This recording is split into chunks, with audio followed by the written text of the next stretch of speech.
15 సంవత్సరాల క్రితం పోస్ట్ చేసిన డాక్యుమెంటరీ ఇప్పుడు మన సోషల్ మీడియాని షేక్ చేస్తుంది. వెర్నర్ హెరాక్ అనే ఒక ఫిలిం మేకర్ దట్టమైన మనుషులో ఒంటరిగా నివసించే మనుషుల గురించి డాక్యుమెంటరీ తీయడానికి అంటార్క్టికా వెళ్ళాడు. వెతుకుతూ ఉండగా అక్కడ ఒక పెంగ్విన్ తన గుంపుతో కాకుండా దూరంగా ఉండడం గమనించాడు.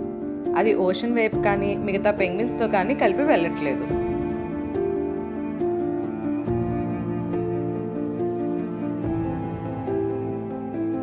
జనరల్గా పెంగ్విన్స్ అనేవి ఎక్కడికి వెళ్ళినా ఏం చేసినా అన్నీ కలిసే చేస్తాయి.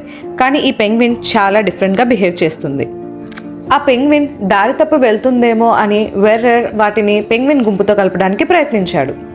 కానీ ఆ పెంగ్విన్ మళ్ళీ 70 కిలోమీటర్ల దూరంలో ఉన్న మౌంటైన్ వైపు వెళ్తుంది. అది ఆ మౌంటైన్ ఎక్కడానికి ప్రయత్నిస్తుంది.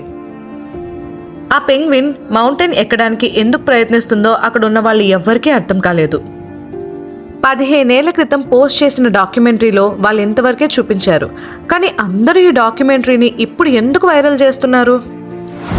చాలామంది వాళ్ళ జీవితాల్లో ఉండే ఒంటరితనం, నిరాశ, అర్థం కాని బాధల్ని ఈ డాక్యుమెంటరీతో లింక్ చేస్తున్నారు. పెంగ్విన్లకు గుంపే జీవితం. అలాంటి గుంపులోనే ఉన్న ఈ పెంగ్విన్ మాత్రం ఒంటరిగా అనిపిస్తుంది.